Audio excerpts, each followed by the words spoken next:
두산중공업이 이 전번 시간에도 말씀드렸지만 지금 여러 가지 좋은 재료들을 신속하게 기사화시키면서 대응을 하고 있어요.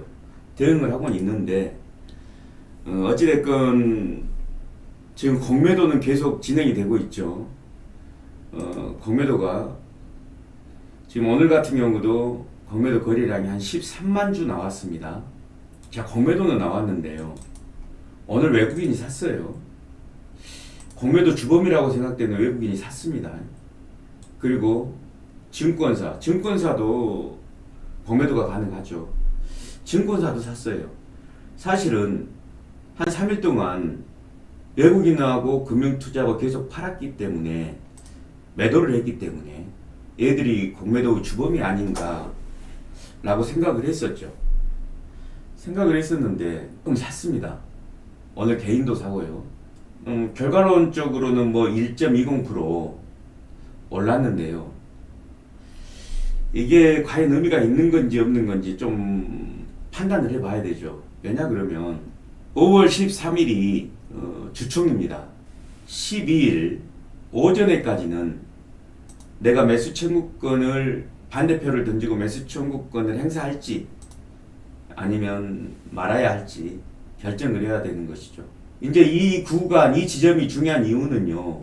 오늘 이제 판단을 해보시고 경우에 따라서 난 3분의 1이라든가 또 절반이라든가 자신이 가지고 있는 그 전체 양에서 부분적으로라도 매도를 할까 말까 고민을 좀 해봐야 돼요.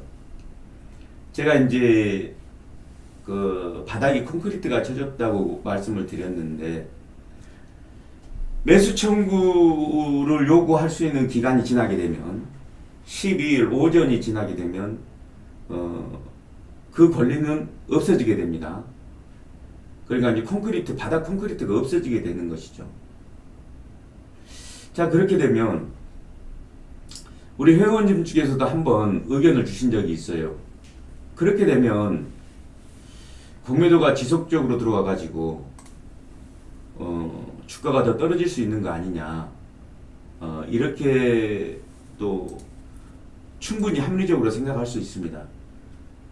근데 저 같은 경우는 이 인프라 코어, 두산 인프라 코어를 두 개로 나누어 가지고 건설 부문을 띄어서 팔고 두산 밖에서 가져오는 이 구조가 가장 합리적이고 또 산업은행에서 요구하던 내용이기 때문에 이 문제가 해결된다는 것 자체가 큰 호재거든요.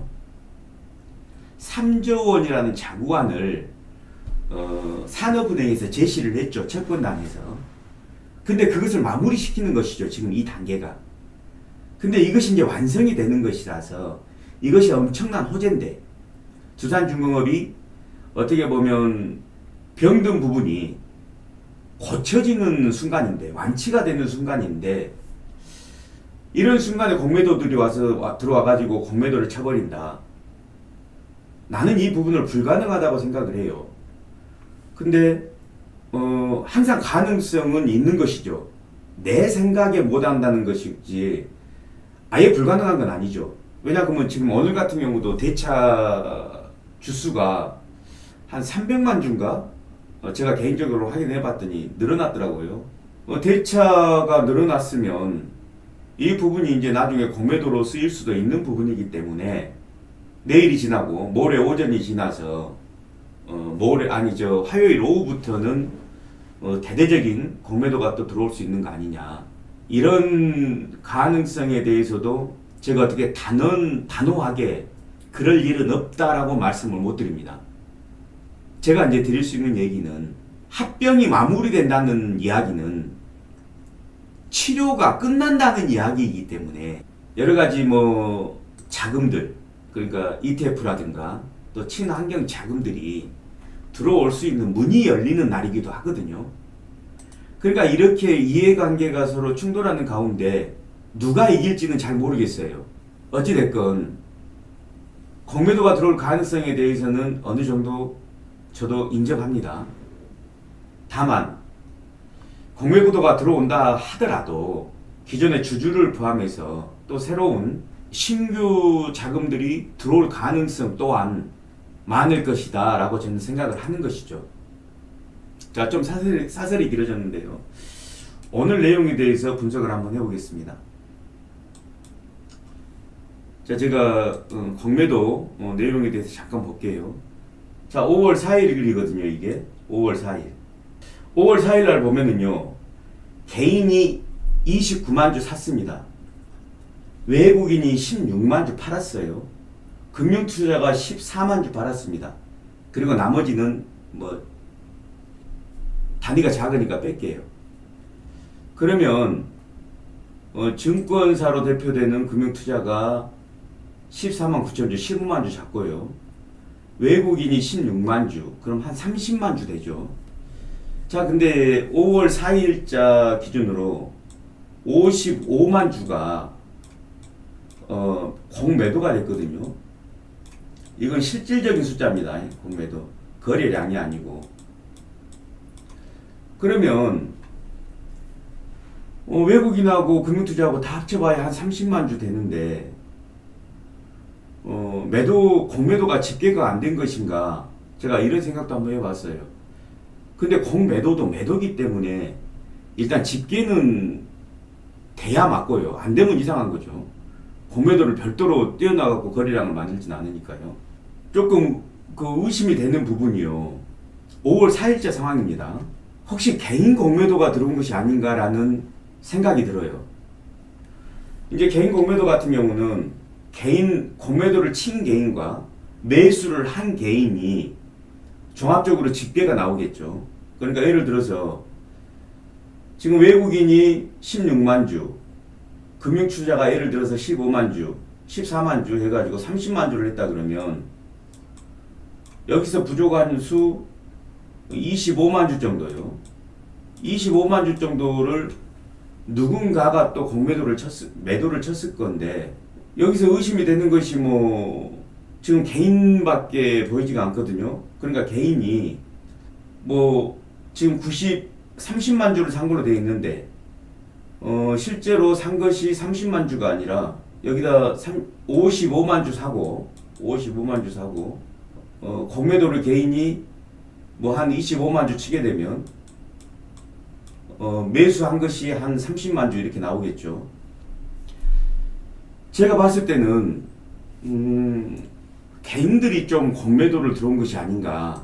공매도 둘째 날이요. 공매도 둘째 날. 그런 생각이 들어갑니다. 다른 자료를 지금 찾을 만한 게 없기 때문에 제가 그냥 이렇게 얼추 추측을 해보는 건데요. 이제 새로운 시스템으로 공매도가 되고 있다 보니까 지금 부실한 자료들만 가지고 어떻게 예측하는 것이 좀 한계가 있습니다. 자, 그러면은요. 자, 자료가 지금 나온 것은, 잔고까지 나온 것은 5월 4일까지예요. 이틀 전.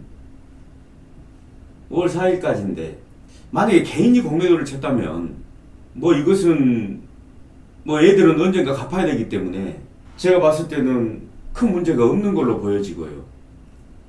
그러면, 우리 콘크리트 바닥이라고 생각되는 12일까지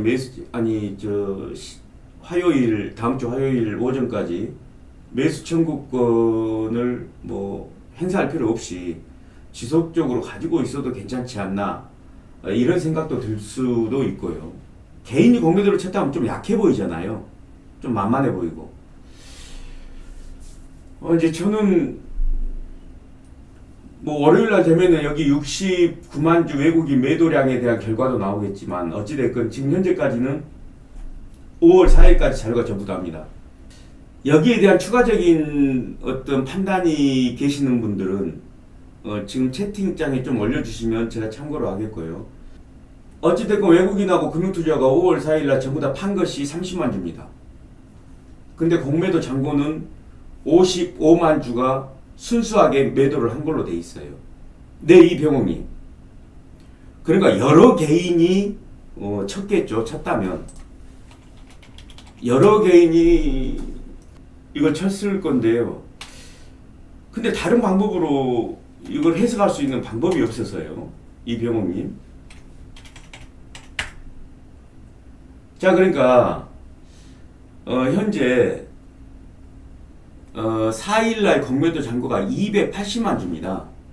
280만 주인데 기존에 이제 있던 아마 그 시장 조성자들 가지고 있던 그 공매도량이 170만 주였어요. 그러니까 추가된 것이 한 110만 주 정도 되거든요. 그러니까 5월 3일 날 한 55만 주, 5월 4일 날 55만 주 공매도 잔고가 늘어났어요. 그러니까 첫날은 외국인하고 금융투자가 공매도 실제로 친 것이 한 60만 주 쳤기 때문에 요건 이해가 되거든요. 그러니까 25만 주를 3천만 원 한도로 공매도를 치려면 106만 명이 필요하다고. 일단 계산을요. 25만 주를 개인이 공매도를 치려면 3천만 원 한도니까 몇 명 정도 공매도를 쳤다는 것인지 계산을 한번 해보겠습니다. 그거 한번 계산을 뽑아줘.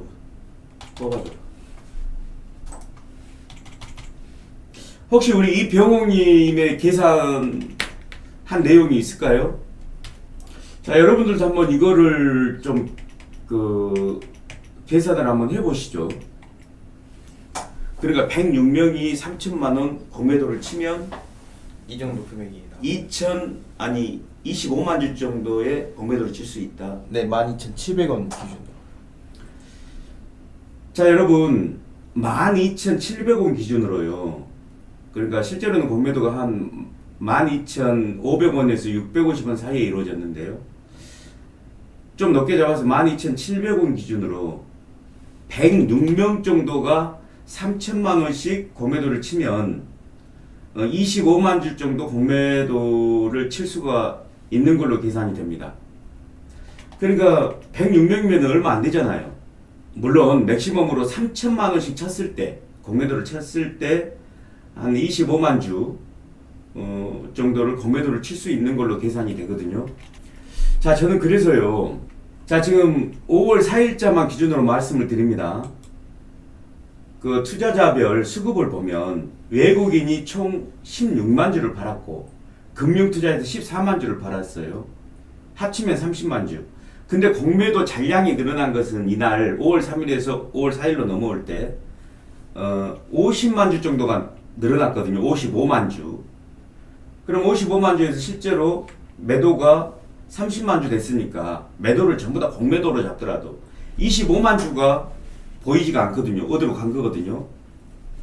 그러니까 저는 이걸 이제 개인 공매도 아닌가 이렇게 판단을 하고요. 아까 이병옥님께서 한도가 3천만 원밖에 안 되는데 어떤 계산이 나오느냐 이렇게 이제 말씀을 해주셔서 그냥 단순 계산으로 개인 한도를 다 써가지고 106명이 공매도를 했을 때 25만 주 정도를 공매도가 가능한 걸로 계산이 되고요. 뭐 개인이 3천만 원 다를 쓰진 않았겠죠. 500만 원 한 사람도 있을 거고 오 회장님 한 105명 정도 나오거든요. 물론 다 하지 않았겠지만 예를 들어서 한 500명, 600명 정도가 공매도를 칠 가능성도 우리가 배제할 수는 없을 것 같아요. 우리는 어찌됐건 월요일 아니면 화요일 오전까지 어떤 결정을 해야 되니까요. 자, 이 부분을 저는 만약에 개인 공매도가 지금 들어와 있는 상황이다 그러면 걱정할 필요가 전혀 일체 없다고 생각이 되는 것이고요. 자, 그리고 또 오늘 두산중공업에 뭐 공시가 하나 났더라고요. 5월 7일자 공시인데요. 뭐 중요한 공시는 아닌데 그냥 한번 보겠습니다. 자, 주식 등의 대량 보유 상황 보고서. 우리는 이제 저 같은 경우는 이 종목을 좀 많이 가지고 있기 때문에 좀 예민하니까 보는 거예요. 자, 보면은요. 두산중공업의 우리 사주조합에서 보고를 했어요. 뭐라고 했냐 그러면 주식이 2천만 주 가지고 있었는데 1,900만 주로 줄었다. 약 120만 주가 줄었다. 이렇게 나옵니다. 우리가 보통 줄었다 그러면은 팔아먹었다 이렇게 판단할 수 있죠. 오늘 그러니까 120만 주가 오늘 두산중공업 우리 사주 조합에서 줄어든 거예요. 과연 이것을 이제 팔았는지 어쨌는지 그건 아직 잘 모르겠어요. 다만 우리 사주 조합이라고 하니까 이런 경우는 어떻게 된 거냐 그러면은요. 자, 여러분 유상증자가 됐던 삼자 주주배정 유상증자라든가 이렇게 증자를 할 때요. 우리 사주로 이렇게 배정을 해놓죠. 왜냐 그러면 신주를 발행해 준다는 것 자체가 어떻게 보면 혜택이기 때문에 주주들한테 먼저 그 혜택을 주는 거예요. 그럼 주주들 중에서도 회사의 주인인 근로자들 있죠. 근로자들. 그러니까 임원들이라든가 대표 가족이라든가 이런 거 말고 정말 두산중공업에서 정식 직원으로 근로를 하는 근로자들한테 주는 우리 사주라는 게 있습니다.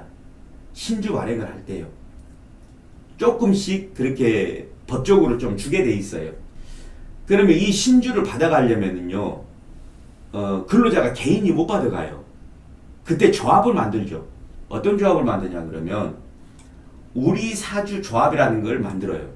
그래가지고 신주를 할당량을 받게 되면 일정 돈을 낸다든가 아니면 또 무상으로 받는다든가 어떤 그런 그 과정을 거쳐가지고 우리 사주를 우리 사주 조합에서 보유를 하게 되거든요. 이게 아마 한국증권금융이죠. 한국증권금융에다가 한 1년 동안 예탁을 맡겨요. 조합원이 개인적으로 가서 찾을 수 있는 게 아닙니다.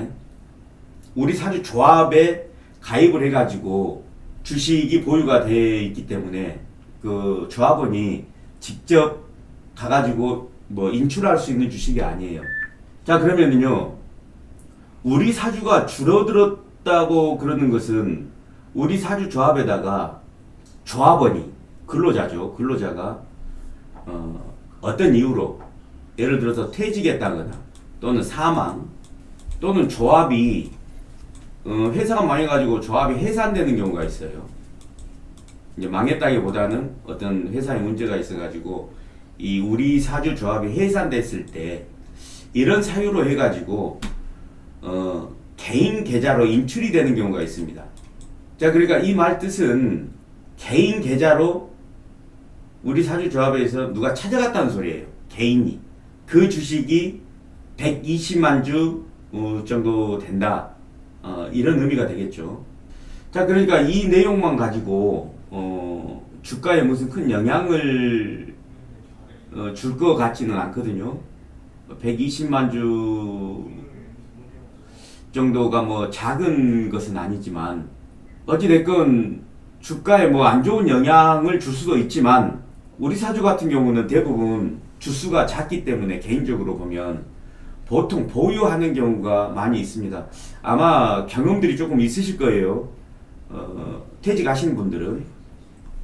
자, 그래서 이 주식 이 우리 사주 조합에서 개인 계좌로 주식이 인출됐다고 해서 크게 이것이 주가에 영향을 주지는 않을 것이다 라고 저는 판단하고 있습니다. 자, 여러분, 두산중공업이 지금 기로에 서 있는 건 사실입니다. 또 공매도가 들어온 것도 사실이고요. 근데 여기서 치밀하게 저희들도 분석을 잘해서 대응을 해야 되기 때문에 제가 예전에 한번 말씀드린 적이 있죠.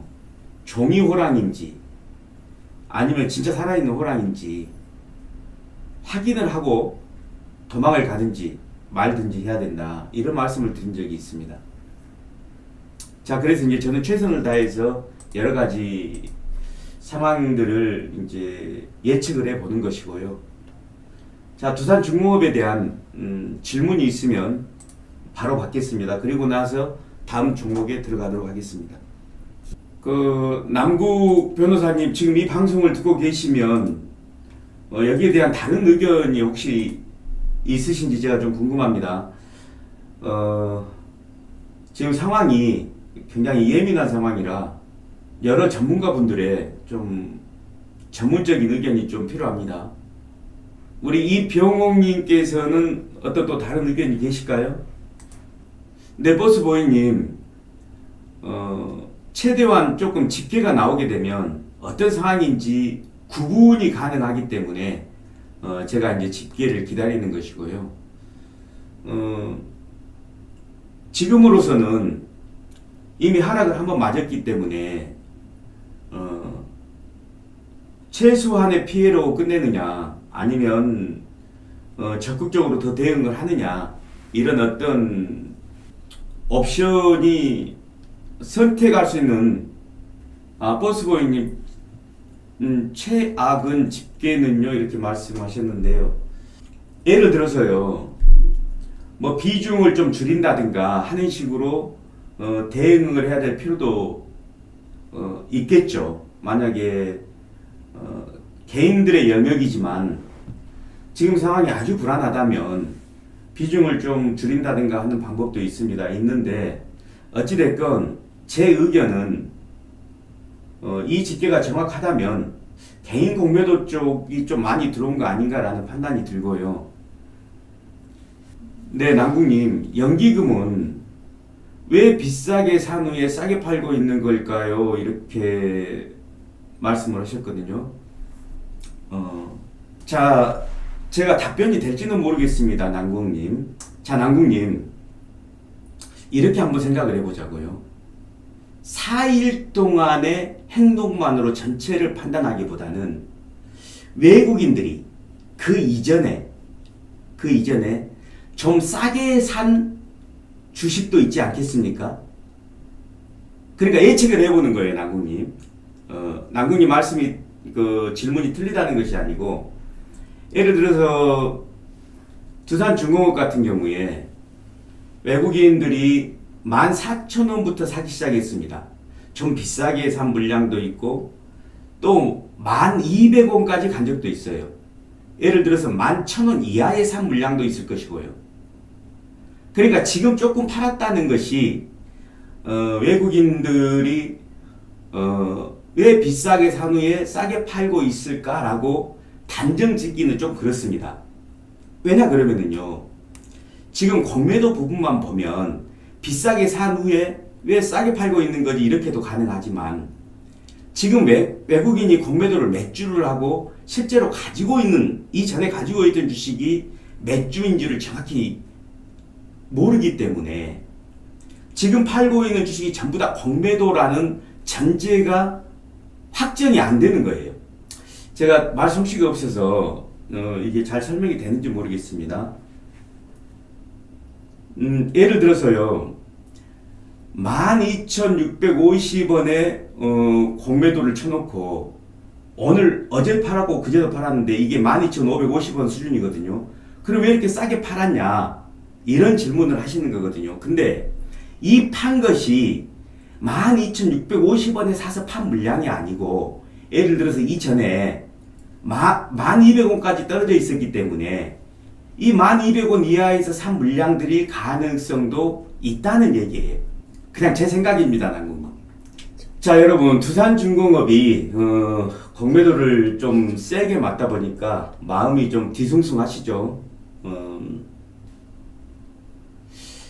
예, 이병옥님, 저도 이런 집계들을 관계 부처에서 좀 정확히 내주면 좋을 것 같아요.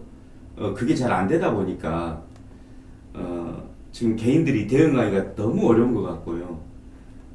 어찌됐건요. 지금 우리로서는 뭐 최선이 아니고 차선을 좀 선택해야 되는 상황이라 자, 이 부분은요. 반드시 제 말이 맞지는 않습니다, 여러분. 그 부분 제가 인정하고요. 남궁님께서 연기금은 꽤 오랫동안 걔를 가지고 매수를 해왔던 것 같은데요. 연기금은 지금 매도량이 얼마 안 됩니다. 얼마 안 되니까 연기금의 분명한 의도는 그 매수 관점인 것 같아요. 제가 보기에는. 자, 여러분, 두산중공업은 다른 질문이 없으시면은요, 여기까지 하겠습니다.